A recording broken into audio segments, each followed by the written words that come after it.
Hi everyone, আমি মাম্পি। কেমন আছো তোমরা সবাই? আশা করছি তোমরা সবাই ভালো আছো।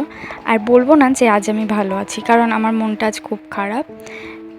আর রিজনটাও আমি ঠিক বলবো না এখন, পরে ঠিক সময় হলে তোমাদেরকে আমি বলবো কেন মনটা খারাপ ছিল। তবে সকালবেলা ঘুম থেকে উঠে পড়েছি। উঠেই যেই সব কাজগুলো আর কি টুকটাক থাকে, যেমন ঘর ঝাড় দিয়ে দরজায় জল দেওয়া, সেই সবই করছিলাম। ঘরটা মুছে নেওয়া, দিয়ে এদিকে ভাতও বসিয়ে দিয়েছিলাম সকাল সকাল। আর ওইদিকে সব বাসনও আমার মাজা প্রায় কমপ্লিট। তো একটা কথা তোমাদেরকে শেয়ার করি। ছোটোবেলা থেকে মানুষের না অনেক ইচ্ছে থাকে, অনেক স্বপ্ন থাকে।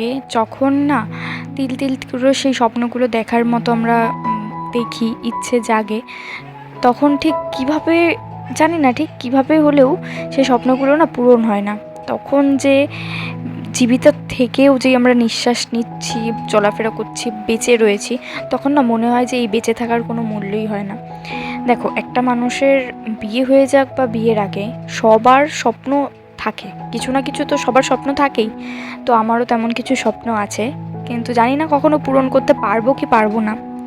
ব্যাস এইটুকুই বলবো। আর ঠিক সময় হলে আমি বলবো কেন আমার মনটা খারাপ ছিল বা কী বৃত্তান্ত ছিল। তো যাই হোক, আর বেশি কিছু বলবো না। তো এইদিকে জামা কাপড়গুলো ভিজিয়ে নিয়েছি, আর ব্রাশ করলাম, অনেকটা দেরিই হয়ে গেছিলো। ওইদিকে ব্রাশটাও করে নিয়েছি, আর এইদিকে বিছানাটাও তুলে নেবো। আর তোমরা আমার গলার আওয়াজ শুনে হয়তো বুঝতে পারছো যে আমার গলাটা একটু কীরকম লাগছে। জানো তো, হাসতে ইচ্ছে না করলেও হাসতে হয়, কারণ আশেপাশের মানুষগুলোকে ভালো রাখার জন্য বা তাদেরকে না বুঝতে দেওয়ার জন্যও হাসতে হয়। পারিবারিক সমস্যা তো কিছু নয়, তবে নিজেরই কিছু সমস্যা আছে বলে আমার মনে হয়, যেটার জন্য আমি ভালো থাকতে পারি না। ইচ্ছেগুলো আমার আমার আমার খুব ছোট ছোট জিনিসে আমার মন খারাপ হয়। আমার তেমন কিছু বড় রিজন লাগে না যে বড় রিজনের জন্য আমার মন খারাপ। ঠিক ছোট ছোট জিনিসের জন্য মন খারাপ হবে, কিন্তু যদি সেই ছোট্ট জিনিসটা যদি আমি পূরণ করতে পারি, তবে মনে হয় যে একটা একটা কত আমি বড় জিনিস অ্যাচিভ করেছি। একটা মানে সেটা আর বলার মতো না। চলে যাচ্ছে, ভাবলাম যে বাইরের থেকে ভেতরে মেলাটাই বেটার হবে। দেখো, এইখানে একটা পুরোনো আলনা আছে, এইখানেও কত কিছু মেলে দিয়েছি। মাঝে মাঝে তো মনে হয় এইসব ইউটিউব, ফেসবুক কিচ্ছু করবো না, সব কিছু ছেড়ে দেবো, শুধু সংসারে মন দেবো। বাট আমি মনে করি যে কাজের মধ্যে দিয়ে আমি সংসারেও মন দিতে চাই, আর আমি কাজের মধ্যে থাকতে চাই। আমি যখনই একা থাকি, যখনই আমার কাছে কোনো কাজ থাকে না, আমার নানান চিন্তায় মন অনেক বেশি খারাপ হয়ে যায়। জানি না কেন এইটুকু বয়সে আমার এত মাথায় চিন্তা কিসের।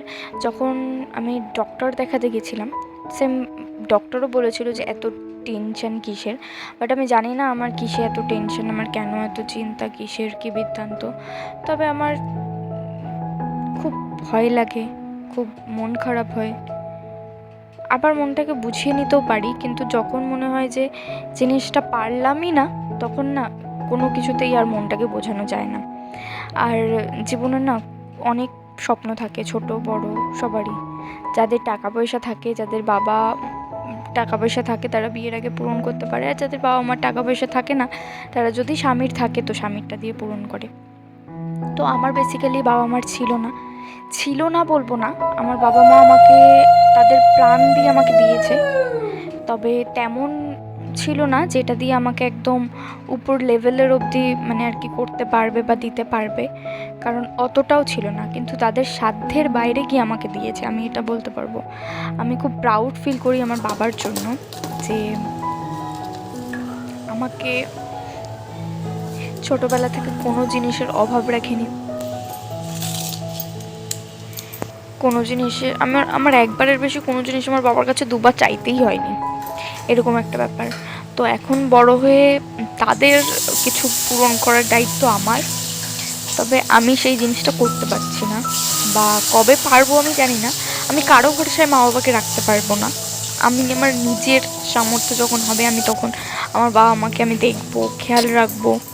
আমি যেমন তার তার পরিবারকে দেখি, আমি চাই যে আমার পরিবারকেও যেন তারা দেখুক, সে দেখুক, ভালো রাখুক। অবশ্য আমার হাজব্যান্ড পুরো খুব সাপোর্টিভ, যে আমার বাবা মারও খেয়াল রাখে, বাবা মাকেও সাপোর্ট করে।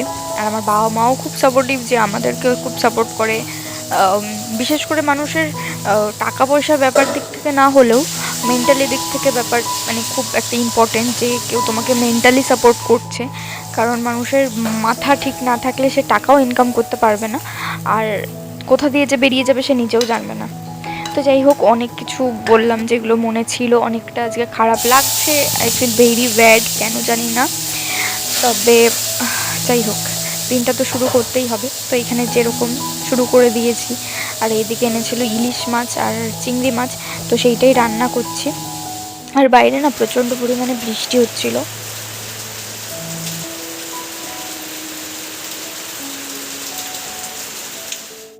হচ্ছে আর আমার এখনো রান্না হয়নি, করতে বাজে দেখো একটা বাজে, আমার এখনো রান্না হয়নি। এখন আমি আজকে রান্না করছি এই যে এখন এটা হচ্ছে চিংড়ি মাছের মালাইকারি, বাট নারকেলটা ছিল না, যেহেতু নারকেল ছাড়াই করেছি, কেমন হবে জানি না। তো প্রায় কমপ্লিট, নামিয়ে ফেলবো। আর এইদিকে আমি একটু চিংড়ি মাছটা একটু আলাদাভাবে রান্না করছিলাম, তো খেতে না অত টেস্ট হয়নি। তো যাই হোক, খাওয়ার পরেই আমি যেহেতু ভয়েস ওভারটা দিচ্ছি তখনই বললাম। আর ওইদিকে সকালে যেহেতু ভাত করেছিলাম, তো দুপুরের ভাতটা একটু লেটে বসিয়েছিলাম, ওইদিকে ভাতটা হচ্ছিলো আর এইদিকে আম কেটে নিচ্ছিলাম। আর এখন না আমি একটু তেলে ভাজা জিনিস থেকে বেশি একটু দূরে থাকছি, একটু হেলদি খাবার খাওয়ার চেষ্টা করছি, যেহেতু হেলদি খাবার অবশ্য আমার মানে পেটে সয় না, মানে ভালো লাগে না, তবে খেতে হবে, কিছু করার নেই, এখন থেকে সেটারই চেষ্টা। একটা জিনিস দেখাইনি, আমার হাজব্যান্ড এনেছে উড়িষ্যা থেকে। উড়িষ্যা মানে হ্যাঁ ওই দিকে, এই দেখো কীরকম বড় বড় লঙ্কা, এটা খেতে অনেকটা ক্যাপসিকামের মতো বড়া করে খেলে দারুণ লাগে খেতে, আমার তো খুব ভালো লাগে, তো বলেছিলাম আনতে, তাই এনেছে। এনেছে আর এইদিকে দেখো কত বড় বড় লঙ্কাগুলো, এক একটা আমার হাতের সমান সমান লঙ্কা। আর এইদিকে দেখো কত কম তেলে, বেশি কিছু না, যেইরকম নর্মালি ঘরোয়া চাউমিন, রাতে সেটারই ডিনার করব, কারণ আমার সেই রকমভাবে ভাত খেতে ইচ্ছে করছিল না। তো এইখানে চাউমিনটা একদম অল্প নিয়েছি আমি আমার মতো করে, যেহেতু আর কেউ খাবে না। তো এখানে ক্যাপসিকাম, পেঁয়াজ, আদা, রসুন একটু কুচি কুচি করে কেটে দিয়েছি, বেশ ভালোই টেস্ট লাগে। তবে এটা আমি জেনেছিলাম আমার একটা বোনের থেকে, ও বলেছিল এরকমভাবে নাকি খুব টেস্টি লাগে। তো ভিডিওটা আর বেশি করিনি, সবাই ভালো থেকো, সুস্থ থেকো, আর আমার পাশে থেকো, বাই বাই।